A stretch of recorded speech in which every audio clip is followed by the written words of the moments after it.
أتمنى من الجميع يكونوا بخير وصحة وسعادة. وصفتنا اليوم حلا بارد بمكونات بسيطة وموجودة بكل بيت، عبارة عن طبقات بسكوت ومهلبية وجيلي. بداية عندي باكتين بسكوت وكوب حليب. بنجيب البسكوت بنغطسها بالحليب وبنحطها بنصفتها على في البايركس. نعمل الطبقة الأولى، بعدين الطبقة الثانية.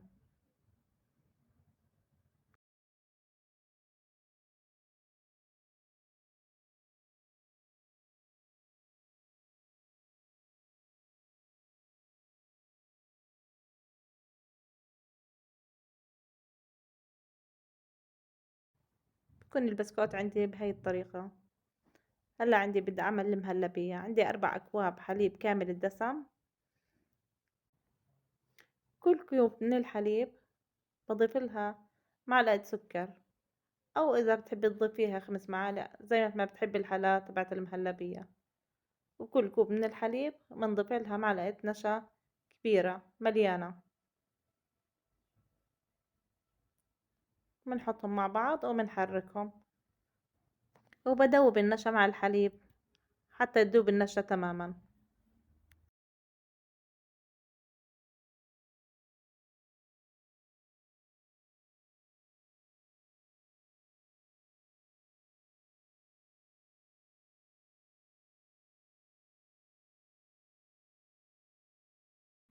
وبالطنجرة على النار بنضلنا نحرك فيها حتى يصير عندي الحليب كثيف، أو المهلبية كثيفة عندي.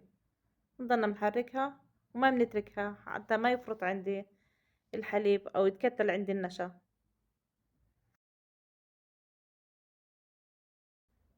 هيك لما غلي عندي المهلبية وصارت كثيفة بضيف لها بالآخر معلقة صغيرة من الفانيلا.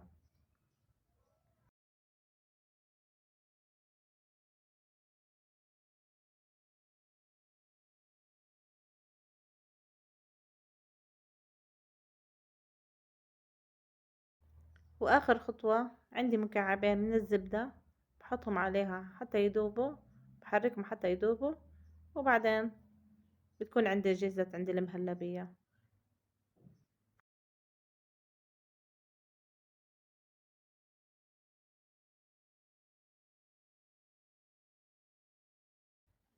بدي أختبر المهلبية عندي إنها تمام بإصبعي، بمرقها، وإذا هيك أمورها تمام عندي. بعدين الخليط عندي بحطه على البسكوت وبتركه بحطه لمدة ساعتين حتى يبرد عندي. بهالأثناء بكون جهزت عندي الجيلي. بحتاج باكتين من الجيلي. استخدمت هون جيلي الفراولة.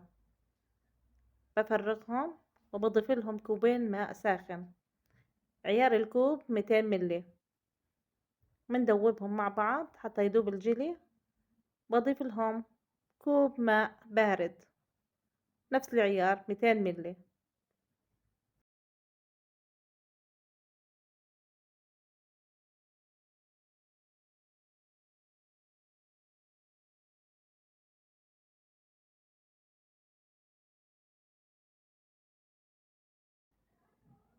بعد ما أضفنا الكوب الماء البارد بنحركه، بنتركه يبرد شوي.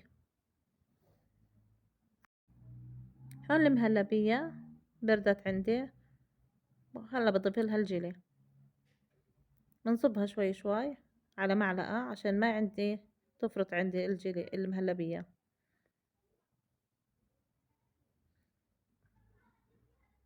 بعدين بنحطها بالثلاجة مدة 4 ساعات وبتكون عنا جهزت. وهيك عنا الوصفة جهزت. يا رب تكون عجبتكم الوصفة، وصحتين وعافية. ما تنسونا من الاشتراك واللايك وتفعيل الجرس.